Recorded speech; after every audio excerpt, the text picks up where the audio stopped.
itu bermanfaat lewat apapun itu ya, mau lewat tulisan, mau lewat kemudian ya lewat ilmu yang saya tuntut dan sebagainya pokoknya. Dan gimana tadi tentang Zoom-nya, wah rupanya dapat buku. Masya Allah, disitulah awal titik Azhar mungkin dilihat Mbak Kartika, wah bisa ikut berpartisipasi dalam hal panitia mungkin. Bina dari Gemar ya, yang sudah menginisiasi ini berjalannya forum TTM ini dan forum Gemar. Nah itu tuh aku makin semangat gitu karena brandingnya bapak-bapak itu udah kredibel gitulah istilahnya.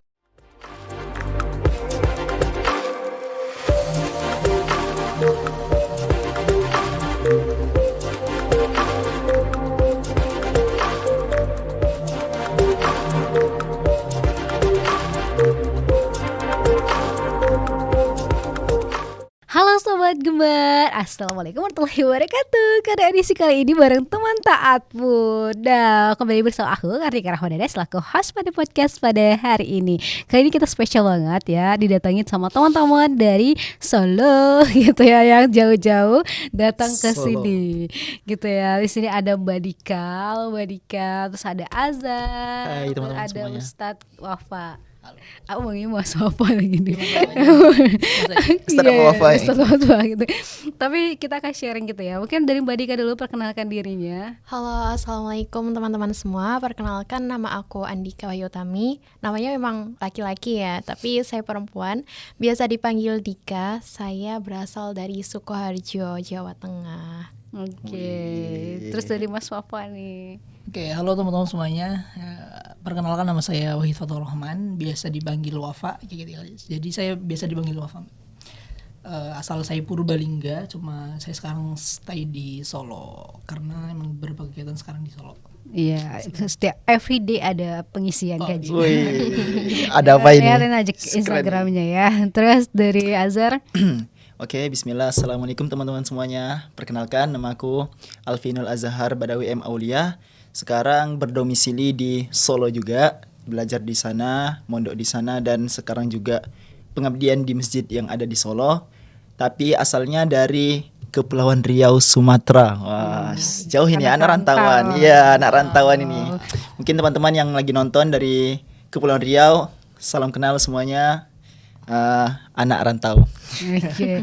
Teman-teman, kita baru selesai peluncuran buku ya. Alhamdulillah pada hari ini kita dipermudahkan untuk rangkaian acara kita, dan kita ada bunga yang cantik banget ini dari Ibu Evi Wahyuni. Terima kasih Ibu Evi yang sudah mengapresiasi semua teman-teman perempuan gitu ya, kasih bunga. Beliau emang benar-benar leadership coach yang benar-benar pengen banget kalau misalkan banyak anak muda itu, terutama yang perempuan itu juga belajar untuk jadi pemimpin gitu. Pokoknya kalau di luar dari konteks rumah tangga, perempuan bisa jadi pemimpin ya Mbak.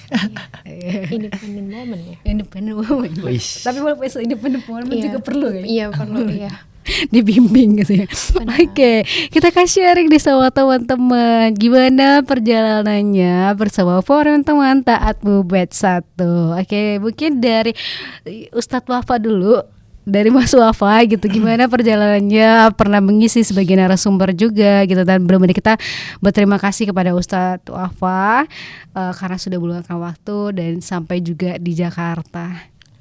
Oke, Masya Allah, sebelumnya mungkin lebih tepatnya saya yang lebih berterima kasih ya ke teman taatmu dan juga dari Gemar ya, terutama ke Mbak Dika yang sudah mengajak saya juga untuk ikut dalam program kebaikan ini atau event kebaikan ini, yang mana sejatinya sebenarnya teman-teman semuanya, saya juga tipe orang yang sebenarnya punya ambisi yang tinggi, cuma di sisi lain juga sisi buruknya adalah kayak suka apapun tuh kayak harus perfect kayak gitu, sehingga efeknya tuh jadi kayak nggak mulai-mulai kayak gitu. Jadi sebenarnya saya pengen nulis, kemudian pengen buat punya karya gitu loh, udah lama kayak gitu. Tapi ya tadi itu karena ada pikiran-pikiran yang kayak harus perfect dan sebagainya, sehingga nggak mulai-mulai kayak gitu. Dan adanya TTM ini ya, yang berkolaborasi dengan Gemar ini, kemudian mengajak untuk menulis buku bersama kayak gitu ya. Ini jadi kayak langkah awal saya ya untuk kemudian nanti harapannya ke depan bisa lebih semangat lagi, bisa lebih berkembang lagi kayak gitu ya, terutama di dunia kepenulisan dan bisa membuat karya yang kemudian bermanfaat untuk umat. Jadi senang banget sih, rasanya senang banget dan bersyukur banget karena mungkin ya ini ya jawaban juga dari Allah Subhanahu wa taala yang selama ini saya selalu berdoa ya selalu berdoa kepada Allah kayak ya Rob, jadikan saya orang yang bermanfaat, entah itu bermanfaat lewat apapun itu ya, mau lewat tulisan, mau lewat kemudian ya lewat ilmu yang saya tuntut dan lain sebagainya. Pokoknya saya selalu memohon kepada Allah tuh biar jadi orang yang bermanfaat kayak gitu. Karena salah satu motivasi saya gitu ya, saya itu selalu teringat dengan hadis Rasul, khairun nas anfa'uhum linnas kayak gitu.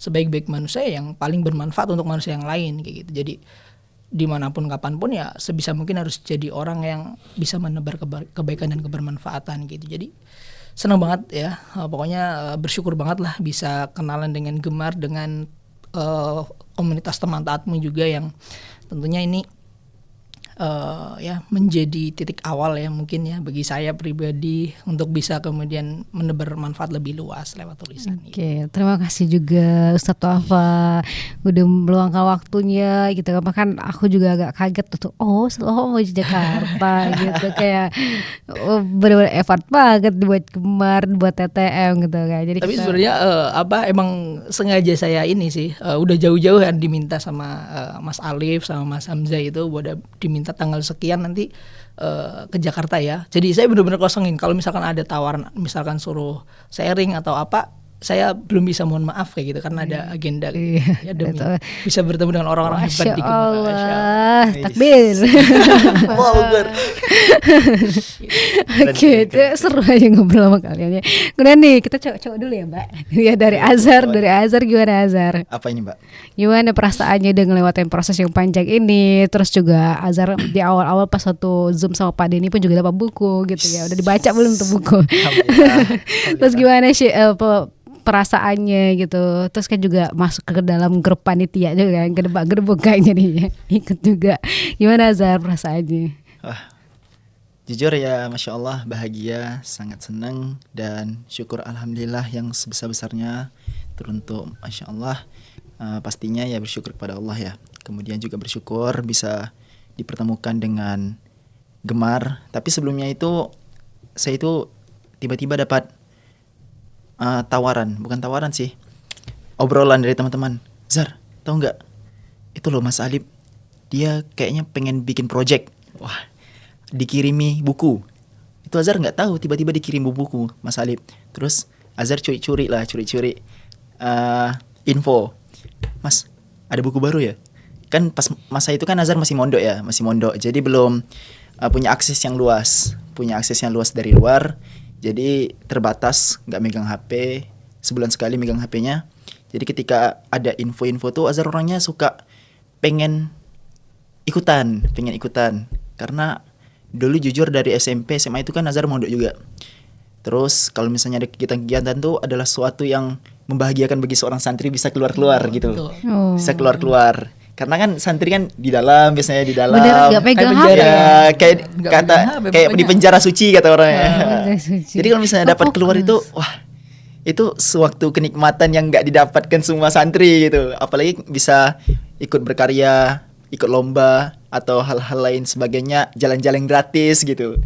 Jadi, wah, ini kebetulan ini Azhar juga dulu tuh udah punya pikiran pengen nulis. Dan alhamdulillah pada saat itu memang udah di bulan-bulan terakhir Azhar mondok. Jadi ketika proyek itu berjalan, Azhar udah masuk di tahun-tahun pengabdian. Alhamdulillahnya pas nulis itu di satu sisi pondok juga mengizinkan untuk Azhar ikut bergabung. Oh, izin dulu sama pondok berarti. Iya, izin dulu. Izin dulu. Masih santri soalnya, masih santri. Oh, ternyata seketat itu ya ini santri. Masya Allah. Oke. Jadi ketika pertama ikut Zoom sama Pak Denny, Masya Allah, itu sebenarnya Azhar hanya nyimak aja ya, tapi tiba-tiba langsung sama Kak Kartika, wah ini laki-laki satu orang ini. Enggak, kembar kamu, aku pikir awalnya. Oh kembar ya, kembar. Kamu masukin Zoom 2 kayak. Oh Dia kembar iya. ya, Itu pakai HP sama laptop, soalnya jaringan di sana ini loading gitu. Jaga-jaga gitu kan. Alhamdulillah ketika itu ya diminta sama Mbak Kartika dan minta sebuah kesimpulan, pernyataan dan gimana tadi tentang Zoom-nya. Wah, rupanya dapat buku. Masya Allah, disitulah awal titik Azhar mungkin dilihat Mbak Kartika, wah bisa ikut berpartisipasi dalam hal panitia mungkin jadi host, dan situ wah Azhar dapat banyak pengalaman belajar ya jadi host, kemudian juga belajar dari Mas Alif. Jujur Mas Alif itu sebagai inspirator Azhar. Karena apa? Karena kan Azhar itu insecure ketika tamat dari SMA. Azhar itu kan termasuk santri yang berprestasi, tetapi tidak seperti hal-hal teman-teman yang lain yang ngampus di luar. Azhar itu pengen ngampus di luar, tapi qadarullah jalannya berbeda, kembali mondok lagi. Kembali mondok, dan Azhar berpikir ketika Azhar kembali mondok itu nggak bisa kayak teman-teman yang di luar, bisa berorganisasi, bisa ikut semua hal-hal yang untuk mengembangkan diri. Tetapi rupanya jalan Allah itu nggak salah. Walaupun Azhar mondok, tetapi di situ rupanya ada batu loncatan yang Allah siapkan untuk kita jadi tumbuh lebih baik gitu. Jadi aku jadi paham, oh ternyata pondok tuh seketat itu ya. Yeah. Aduh, gimana Pak? Kamu Tapi sejak nggak pondok? salah sih. Luar biasa ya, Insya Allah. Karena aku tidak pernah. Aku pun juga punya teman yang mondok. Kita baru kali ini. Jadi aku pas tuh lihat kan, oh ada mondok tuh kayak gini. Aku mondok cuma 2 bulan. Aku mondok cuma 3 hari. Pesantren kilat. Pesantren kilat. Iya, yang ikut LDK gitu, kayak lembaga dakwah kampus gitu kan. Oh, Terus iya, ada iya. Mighty gitu. Mabit juga. Gak, dia di villa sih, cuman aku waktu itu ngantuk banget ya. Ternyata kayak gitu loh kehidupan anak pesantren. Itu baru 3 hari. Baru 3 Baru hari. 3 tahun ya. Jadi aku langsung kayak 3 tahun kali 3. orang-orang yang santri itu kuat banget lah. Aku sampai bilang aku baru aku itu adalah pengalaman Mighty ya, training kayak Rohis gitu kan, pertama kali dalam hidup aku yang aku ke villa di Bogor. Itu pertama kali aku ke Bogor. Alamak, ini ibadahnya banyak banget ya teman aku. Bener-bener kayak udah kita jam 12 dia belum tidur teman aku. Terus jam setengah 3 tuh dibangunin, bangun kita tahajud, tapi disuruh mandi dulu. Oke, waduh gitu. Ya setidaknya aku pernah coba 3 hari. Betul-betul ditempa kesabarannya nih. Oh ya, Pernah tren walaupun, ya. walaupun cuma 3 hari. Training. Ya, di training lah gitu. Nah, kalau Mbak Dika gimana perasaannya udah ngelewatin proses yang panjang ini? Kalau aku sendiri sih jujur nggak expect ya Mbak ya, karena aku emang orangnya tuh visioner.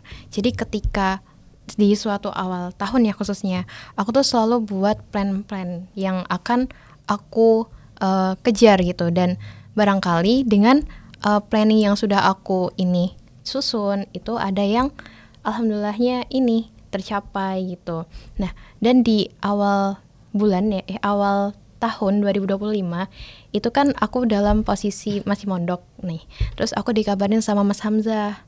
Nah, itu bakal ada kolaborasi sama Gemar nih. Nah, ini awalnya aku masih belum terlalu berkecimpung ya. Karena aku juga di pondok tuh jadi ketua pesantren, jadi di sana udah hektik dan aku belum menggagas banget sama yang di TTM ini gitu.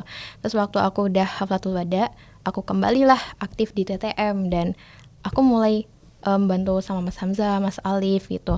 Mbak, ini ada kolaborasi nih namanya Mbak Tika, PIC-nya dari Gemar gitu. Terus akhirnya oh boleh gimana saya lihat nih prospektusnya lah istilahnya kayak gitu.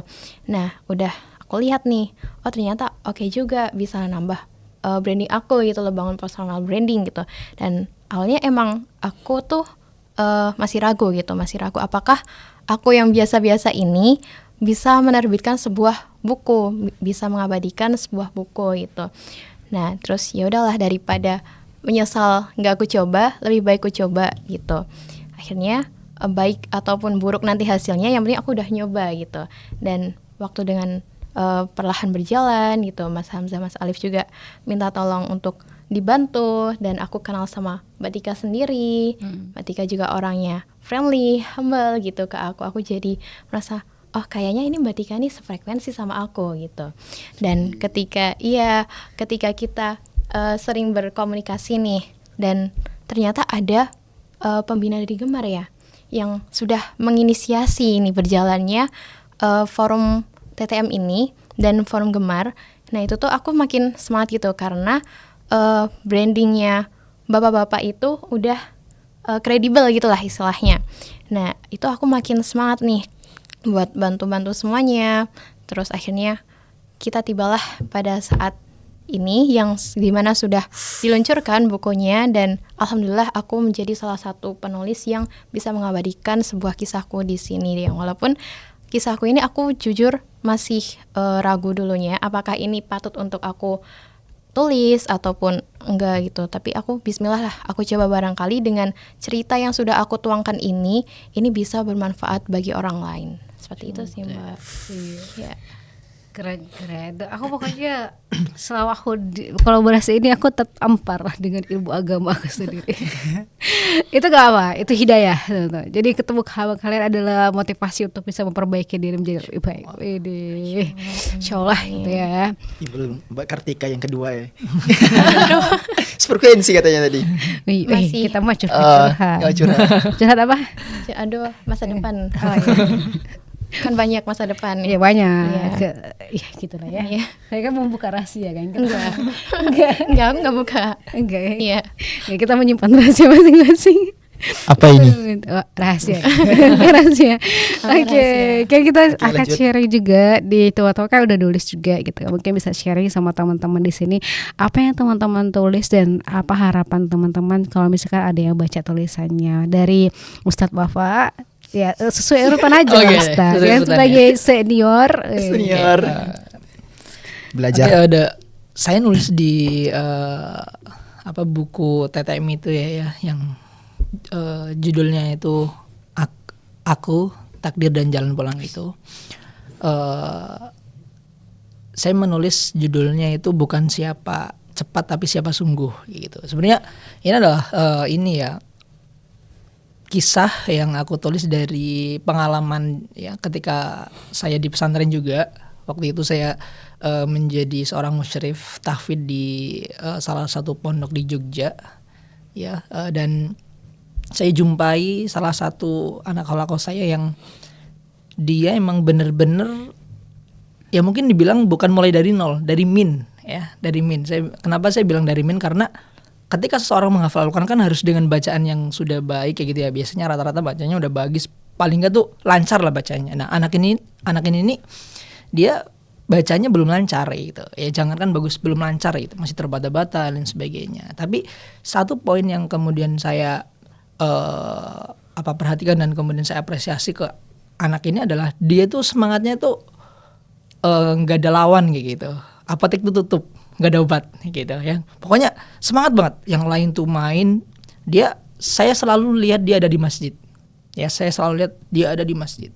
Jadi saya paling sering lihat yang di masjid ya anak ini kayak gitu. Dengan keterbatasan mungkin bacaan dan sebagainya, tapi dia selalu itu tadi. Dia tuh selalu merasa bahwasanya ya karena saya punya kemampuan yang kurang maka porsi yang aku berikan untuk Al-Quran harus lebih daripada teman-teman yang lain yang mungkin sudah sudah mahir, bacanya sudah bagus kayak gitu dan lain sebagainya. Dan bener ya selang kurang lebih nggak sampai 3 tahun, pokoknya 2 tahun, kurang lebih 2 tahun dia menyelesaikan 30 juz. Ya selesai 30 juz ya, bahkan bukan cuma selesai, dia berhasil mentasmi kan. Mentasmi itu kalau di pondok itu dia membaca hafalannya di depan gitu ya, di depan para santri, di depan para warga gitu tanpa melihat Al-Quran gitu. 30 juz. Ya waktu itu Sabtu Ahad ya, jadi ya 2 kali duduk. Ya. Dan di situ saya pengen ngasih pesan ya buat teman-teman semuanya, mengambil ibroh dari semangatnya anak ini, bahwasanya ya nggak apa-apa kok kalau misalkan jalan kita tuh pelan, nggak apa-apa kalau misalkan jalan kita tertatih-tatih kayak gitu. Pokoknya terus berusaha, terus jalani ya, karena ya Allah itu nggak lihat kayak gitu, nggak lihat siapa yang cepat gitu, tapi siapa yang sungguh dan siapa yang mampu bertahan hingga akhir kayak gitu. Maka mungkin quotes ya mungkin yang sering saya tulis juga adalah bukan seberapa cepat kayak gitu, tapi seberapa kita mampu bertahan hingga akhir gitu. Karena dunia menghafalkan seperti itu ya, bukan seberapa dia cepat ya. Banyak orang mungkin dia menghafal Al-Quran tuh cepat kayak gitu ya, tapi di tengah jalan kemudian dia pupus ya, nggak sampai selesai, nggak tuntas kayak gitu. Jadi nggak apa-apa ya, kita berjalan pelan, kita berjalan tertati-tati, tapi terus jalan kayak gitu ya, hingga kau sampai pada titik yang kau sebut sampai kayak gitu ya. Dan saya masih mengaku ya, kalau saya kan masih awal ya, masih ibaratnya masih newbie kayak gitu ya di dunia kepenulisan. Bahasanya mungkin masih amburadul lah dan lain sebagainya, tapi satu poin yang kemudian saya pegang adalah nggak apa-apa, yang penting nulis aja dulu, yang penting tulis aja dulu, yang penting tuangin aja dulu. Karena kalau misalkan kita nggak mulai ya kita nggak tahu kayak gitu apa yang perlu kita perbaiki, apa yang kemudian perlu kita tingkatkan dan lain sebagainya. Jadi saya pengen ngajarin sih buat teman-teman semuanya buat terus jalani, terus berusaha ya, insya Allah selagi kita masih terus berjalan kita akan sampai kok kayak gitu. Ibarat kita menaiki tangga ya, kalau misalkan kita tetap diem gak naik tangga ya kita nggak bakalan sampai ke lantai atas kayak gitu. Jadi terus berusaha, jangan pernah menyerah kayak gitu. Itu sih keren. Aku juga ngikutin saluran Instagramnya Ustadz Wafa ya. Wis, ada saluran Instagram sendiri. Terus aku ngeliat ini bacanya gimana ya. Bukan seberapa cepat tapi seberapa nikmat. Lalu gue mikir, terus dia bikin konten, ayo sambung ayat juz 29. Oh iya. Ikut juga. Enggak. Cari buka Al-Quran dulu, buka sharing Mbak. Besok aku coba lah ya, tapi aku buka Al-Quran juga. Iya enggak apa-apa Mbak. Yang penting nyoba. Partisipasi. Ya nggak apa-apa, Dapat itu pahalanya motivasi. Motivasi gak mas? Belajar nggak apa-apa teman-teman, kalau misalnya kita masih harus belajar gitu ya. Cuma jadi aku kayak itu hidayah kan. Makanya aku berasa bersyukur ketemu TTM, karena ketika aku akhirnya punya banyak teman-teman yang emang merelakan hidupnya di masa muda itu untuk Al-Quran. Jadi aku pas ngeliat, hidup mereka tuh kayak gini ya, hidup mereka kayak, maksudnya bukan berarti aku tuh diem gak belajar agama. Aku belajar agama tapi mungkin masih dasar, tapi aku belum memperdalam yang kayak basic kayak bisnis gitu, public speaking ya. Semua ilmu tuh baik ya, asal dilandaskan ketika kamu ingin memanfaatkan ilmu itu dengan kebaikan. Dan aku pokoknya bersyukurlah ngelihat kalian, story kalian, kayak Allah, semoga kita bisa menjadi hafiz dan hafiz Al-Quran juga. Amin, gitu ya. amin, Walaupun mereka udah jadi hafiz gitu. Lanjut Ya. Azhar. Kalau Azhar dari siapa deh? Sedikit tadi menyambung tadi yang Ustadz Wafa ya. Azhar jadi keringat cerita Ibnu Hajar Al-Asqalani. Jadi Ibnu Hajar itu dulu seorang santri juga, Mbak. Seorang santri dan bisa dikatakan bebal. Jadi sulit ngafal, sulit menerima pelajaran. Pokoknya setiap ada pelajaran yang masuk mantul lagi gitu. Masuk telinga kanan, keluar telinga kiri. Akhirnya dia kayak putus asa dan keluar atau kabur dari pesantren atau dari tempat belajar, dari tempat thalabul ilmi. Keluarlah jauh dari pesantren ke suatu tempat yang mana di tempat tersebut ada batu besar. Jadi di situ dia melihat ada batu besar dan ada tetes-tetes air yang jatuh di batu tersebut. Ketika dia melihat itu, dia fokus pada tetesan air tersebut. Dia lihat terus dan lihat, rupanya tetesan tersebut bisa melubangi batu yang sangat keras. Baru di situ dia berpikir, rupanya tetesan air yang hanya sedikit, pelan, tapi pasti dan fokus pada satu titik, itu bisa melubangi sesuatu yang mungkin orang anggap keras. Maka di situ dia coba kembali lagi ke tempat pesantrennya dan mencari jati dirinya, dan akhirnya ketemu. Disitulah dia fokus dan akhirnya menjadi seorang ulama yang Masya Allah masyhur sampai sekarang. Seorang Ibnu Hajar, dikenal Bapak Batu, ya, Hajarun Batu. Jadi Bapak Batu ya, karena ceritanya tadi menemukan jati diri lewat tetesan yang di atas batu tadi. Jadi teman-teman, intinya kita mencoba fokus terhadap apa yang kita inginkan kita gapai. Ketika kita bisa fokus, maka sesuatu yang lain itu akan pudar dengan sendirinya. Sama halnya ketika kita main bola gitu kan. fokus nih karena senang, karena bahagia main bola pas kecil-kecil ya. Sering main bola tanpa pakai sepatu, tanpa pakai sendal, sampai kepijak kaca, kepijak paku, itu nggak kerasa karena bahagia tadi. Bukan karena Fokusnya kebal ya, bukan karena kebal. bukan karena kebal, tapi karena itu tadi fokusnya tadi main bola, karena kesenangan, karena kebahagiaan. Akhirnya sakitnya itu nggak kerasa, pudar dengan sendirinya. Tapi ya setelah main bola kerasa juga. Ya itu, jadi fokus itu suatu yang sangat diperlukan ketika kita ingin menggapai suatu hal. Ya gitu Mbak Tika. Keren. Aduh, semangat ya menghafal. Bisa. Bismillah. Iya. Bismillah. Perlu. Tidak ada yang tidak mungkin. Iya sih. Gak ada yang nggak mungkin di dunia ini. Semuanya bisa dipelajari asalkan mau belajar. Iya. Oke. Mulai dulu aja. Mulai. Mulai dulu aja. Ibda binafsik. Kan bener ya kalau ngobrol sama mereka jadi belajar pendidikan agama Islam. Kita muridnya. Kita muridnya. Wah, Sama-sama ngerti. sharing ini. Nah ini tapi penting ya teman-teman. Kalau ada beberapa orang yang ngerasa aku kecil masuk dalam satu lingkungan, misalnya kayak aku merasa kecil ada di dalam lingkungan teman-teman, aku nggak mau masuk gitu. Karena aku sadar aku tidak, pengetahuan aku tidak seluas itu, makanya aku masuk supaya aku termotivasi. Oh aku nggak paham nih, aku akan belajar. Oh mereka ngomongin apa nih, aku belajar. Kayak ngomong sama Mas Alif sama Mas Hamzah, kadang-kadang mereka suka pakai bahasa Arab kan. Ngeri ya, anak-antum kayak gitu. Nah, aku gak ngerti ya mereka ngomong apa. Jadi sengaja pula mereka gak ngasih artinya kan. Jadi setiap mereka ngomong aku langsung cek Meta AI apa artinya ini. Nah terus kalau dari Mbak Dika, nulis apa nih Mbak Dika? Oke, kalau aku sendiri tuh nulis kisah dengan berjudul Jalan Pulang Itu Tak Pernah Hilang, Hanya Aku Yang Berbelok. Nah, kisah ini menceritakan masa kecilku di mana aku ini sangat rajin, sangat bersemangat untuk belajar membaca Iqra, agar harapannya itu waktu kecil di umur sekitar 7 tahun, aku menargetkan diriku untuk bisa belajar Al-Quran. Tapi karena semua proses itu tidak instan, makanya saya sempat Al-Quran itu di umur sekitar 9 tahun. Nah di situ aku tuh ketika udah masuk Al-Quran nih, aku makin semangat nih untuk gimana caranya aku bisa lancar kayak seorang yang sudah fasih gitu. Tapi kan itu juga balik lagi, proses itu nggak instan ya teman-teman. Makanya aku tetap belajar dengan menghadiri di TPQ, Taman Pendidikan Al-Quran di tempatku itu. Nah waktu itu karena aku dirasa udah Al-Quran nih, aku udah juz 1 gitu, aku mulai berhenti dari TPQ yang pertama gitu. Karena di situ aku mau belajar sendiri. Nah, tapi itu pemikiran itu salah. Harusnya aku tetap belajar di situ hingga aku tuh lancar gitu. Akhirnya aku berhenti dengan semua harapanku tuh aku bisa belajar otodidak gitu. Tapi ternyata salah. Aku tuh nggak bisa otodidak. Lalu akhirnya aku tuh pindah TPA. Itu tuh di salah satu masjid dekat rumahku juga. Tapi di situ sayangnya ustazahnya tuh galak gitu. Dan aku Gak suka dengan sesuatu yang galak ya. iya, karena Mentalnya kena ini. Kena mental. langsung terpressure gitu.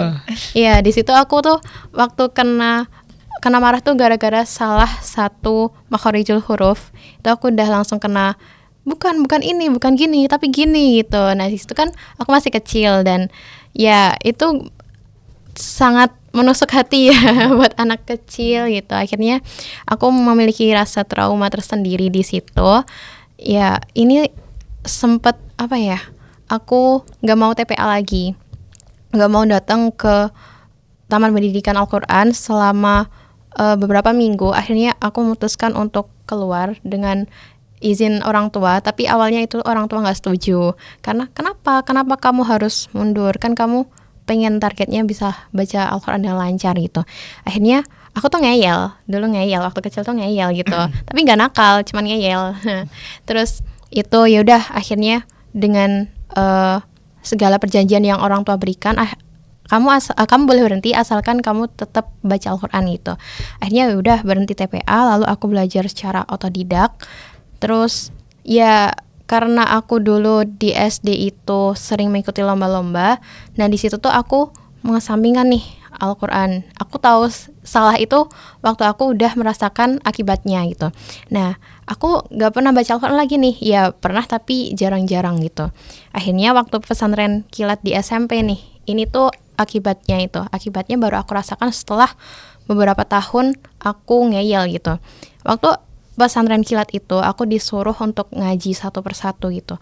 Dan ini benar-benar pengalaman yang aku sangat pengen lupain gitu. Di situ aku tuh disuruh baca satu-satu dan aku nggak bisa baca. Nah, sedangkan teman-teman aku sekelas ini mereka itu dari SD Islam gitu, mayoritas ya, dan mereka udah bacaannya lancar gitu. Sedangkan aku masih terbata-bata dan masih pakai Al-Quran yang ada cara bacanya gitu. Dan terus guru aku tuh, Mbak jangan dibaca Indonesianya, dibaca Arabnya, huruf hijaiyahnya gitu. Akhirnya saya bilang, maaf Pak, saya nggak bisa gitu. Akhirnya saya dibimbing bapak guru agama saya dengan sabar gitu. Satu kelas tuh dengerin. Nah gitu aku benar-benar malu banget ya. Kok bisa sih udah SMP kelas 7 aku nggak bisa baca Al-Quran gitu. Akhirnya itu selama seminggu tuh gitu terus. Aku nggak bisa sendiri gitu. Akhirnya dengan trauma aku itu aku tuh sempat berdoa, ya Allah semoga tahun depan tuh nggak ada pesantren kilat gitu. Ya saking takutnya aku untuk disuruh maju itu baca satu-satu. Akhirnya waktu kelas 8 tuh Hamin 2 minggu pesantren kilat tuh aku udah deg-degan. Aduh, ada pesantren kilat lagi, mana aku belum belajar lagi gitu kan.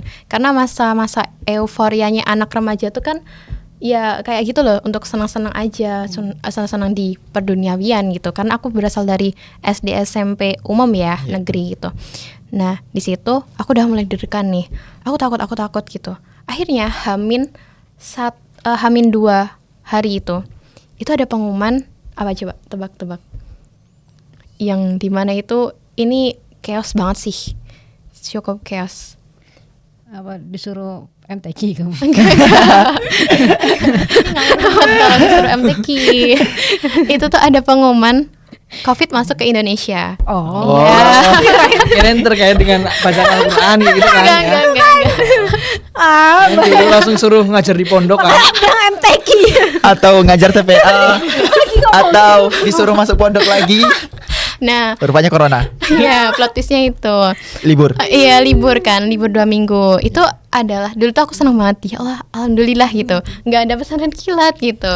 Ya aku tuh seneng. Iya. Astagfirullah, maaf ya Allah itu.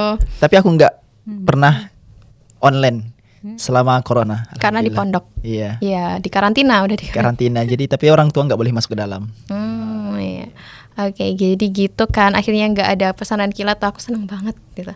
Tapi kok makin di umur berapa ya? Kelas 9 itu kan mau ada namanya UNBK. Nah itu tuh ujian nasional kan. Aku tuh kok merasa jauh dari Allah gitu. Aku udah mulai sadar nih pelan-pelan gitu. Aku kok jauh dari Allah. Teman-temanku yang lain udah bisa baca Al-Quran, sedangkan aku 2 tahun juga belum ada progres yang signifikan gitu. Akhirnya aku tuh belum bergerak untuk mempelajari Islam secara komprehensif. Lalu ada undangan nih untuk menghadiri rapat muda-mudi di kampung. Nah aku ikut rapat itu ya masih dengan pakaian yang belum seperti ini ya. Aku dulu pakainya tuh celana kulot gitu dengan kerudung segi 4 yang belum syar'i gitu. Nah aku tuh hadir gitu. Terus suatu waktu tuh ada mbak-mbak gitu yang datang lewat di depanku itu, pandangannya teduh banget, Masya Allah, dengan pakaian syar'inya, kaos kakinya, dan tutur kata yang sangat lembut. Nah itu tuh aku benar-benar tertegun. Ya Allah, Masya Allah, itu siapa ya? Kok mbaknya tuh sangat indah, sangat teduh dipandang gitu. Terus akhirnya tuh tiba-tiba terbesit di pikiran, ya Allah, gimana ya caranya hamba bisa seperti mbaknya itu. Nah akhirnya besoknya saya mulai cari tahu nih. Aku cari tahu gimana sih awal hijrah tuh kayak gimana, aku harus mempelajari apa gitu. Akhirnya dengan perlahan-perlahan, walaupun gak instan ya, kembali lagi semua proses tuh gak instan, aku mulai hijrah perlahan-lahan. Aku mulai membaca Al-Quran lagi, terus aku mencari guru, dan aku menambah ibadah-ibadah sunnah ya tentunya. Itu selama kelas 9 itu aku fokus hijrah dan tidak ada ANBK ternyatanya. Nah terus di SMA, di 3 tahun SMA itu alhamdulillahnya, walaupun aku di sekolah negeri, alhamdulillah aku bisa mengamalkan, aku bisa istiqomah dari ibadah-ibadahku yang sudah aku terapkan sejak kelas 9 itu. Ya, walaupun sekarang itu sering futur ya karena udah masuk di perjenjang pendidikan yang lebih tinggi. Kadang tuh aku juga merindukan bagaimana aku tuh bisa kembali kayak masa SMA gitu, dimana masa-masanya aku tuh lebih taat dari ini, aku lebih mengingat Allah daripada sekarang gitu. Dan sekarang aku juga lagi bermuhasabah diri, gimana caranya aku tuh bisa kembali lagi ke diriku yang kayak SMA dulu, kembali pada imanku yang pada di SMA dulu. Jadi itu sih Mbak Tika. Jadi aku dulu pernah taat terus berbelok gitu karena suatu trauma yang harusnya itu nggak jadi trauma gitu. Ya ini aku bisa meluruskan kembali dengan seizin Allah. Insyaallah. Iya. Insya Allah mungkin Minta sama doanya. nih dengan cerita teman-teman, mungkin ada sebagian yang sama ya. Iya betul. Terima kasih banyak nih atas sharing-sharingnya sama teman-teman. Ini luar biasa sekali, banyak sekali pembelajaran yang didapatkan, terutama yang teman-teman maksudnya kayak aku dengerin cerita teman-teman gitu kan, belajar tentang makhraj huruf, belajar tajwid dan lain sebagainya. Aku pun juga ngerasa banget makhraj itu susah kali lah. Aku sampai berkali-kali ustazah aku ngajarin, tapi nggak apa-apa. Untung ustazah aku, kasih Ustazah Nur. Nggak galak ya? Enggak. Oh, nggak galak. 4 Kalau tahun galak dia nanti- ngajarin aku maghraj karena aku kan seminggu sekali doang nggak belajarnya. Coba kadang-kadang sekarang juga nggak. Tapi ya nggak apa-apa belajar ya. Semuanya pasti ada proses. Iya. Bahkan nggak dulu gitu. apa-apa. Bahkan mie instan pun butuh proses Proses juga. ya, 3 menit. Jangan ngerasa kecil terus nggak mau belajar. Nggak apa-apa. Belajar aja. Yang penting kamu punya ada satu keahlian yang bisa kamu turunkan kepada anakmu nanti. Yang penting positif apapun itu. Kalau misalkan kita nggak ahli di sini, mungkin kita ahli di sini ya kita turunkan itu kepada anak-anak kita, generasi kita selanjutnya. Oke, aku mau ngucapin terima kasih ke Mbak Dika, ke Azhar, ke Mas Sofa udah meluangkan waktunya sampai di titik ini di project ini. Semoga apapun yang kita lakukan Allah ridhoi, Allah berkahi, dan semoga ini menjadi amal jariah buat kita semua. Jadi teman-teman, terima kasih ya. Jangan lupa untuk follow Instagram @temantaatmu @generasi_mas_berkarya, dan follow Instagram kita di bawah ini yang berempat gitu ya. Oke, sip. Oke, sampai jumpa di podcast selanjutnya. Bye bye. Assalamualaikum.